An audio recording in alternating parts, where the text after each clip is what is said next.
Samantala, kung na-dismiss na si Patrick sa camp, sa bahay ni Kuya, nagpaalam na rin ang latest evictee na si Tori. And I am sorry, Tori. You have just been evicted from the Big Brother house. You may now say goodbye. Malungkot kasi po. Si Tori po kasi yung close sa akin. Tinuring ko po talaga siyang anak, kuya, at ako tinuring niya po talaga akong mami, tapos ate. Ganito naman talaga ang buhay, may mananalo at matatalo. Basta, kuya, i-continue na lang yung dreams niya at huwag siyang sumuko. It breaks my heart. Diba? Every single time. Yeah. Nakikita ko agad kasi kay Tori na may emptiness sa pagkatao niya, kuya, na alam kong kailangan kong punan.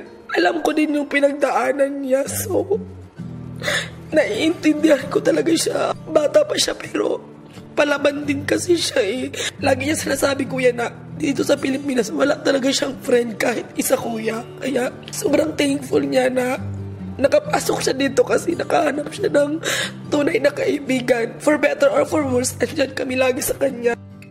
Gusto mo makita kaya? Na, syempre. Lalabas ka? Na, lalabas? Oo. Yung maibig din? Eh, gusto mo siyang makita ka mo?